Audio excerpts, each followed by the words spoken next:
Sir sir ఏంటంటే మీరు ఇంకా ప్రాక్టీస్ చేసుకుందాం, రెండు అది ఇది కూడా రెండు బ్యాలెన్స్ చేయలేకపోతున్నారని వచ్చారా ఏంటి మీకు అదేంటి?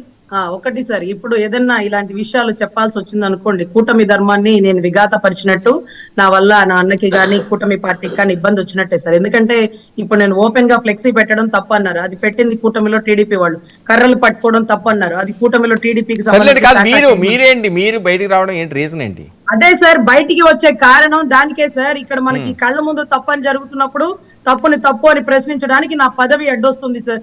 ఆ పదవి అడ్డొస్తుంది. సో అందుకనే నేను ఆ పదవిని పక్కన పెట్టి ఎవరు తప్పు చేసినా ప్రశ్నిస్తాను, పార్టీలకు అతీతంగా.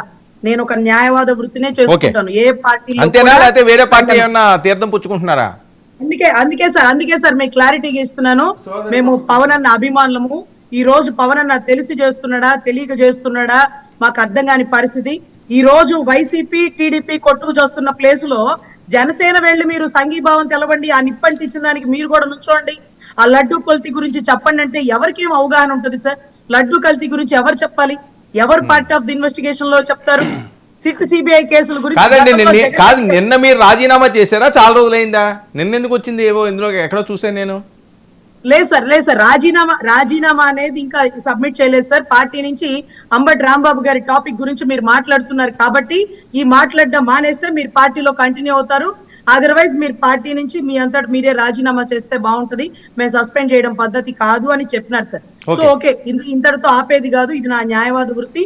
ప్రజాస్వామ్య విరుద్ధంగా అరాచకం చేస్తున్నారు గుంటూరులో, నేను ఖండించాల్సిందే, నేనే రాజీనామా చేసేస్తాను సార్ అని చెప్పాను.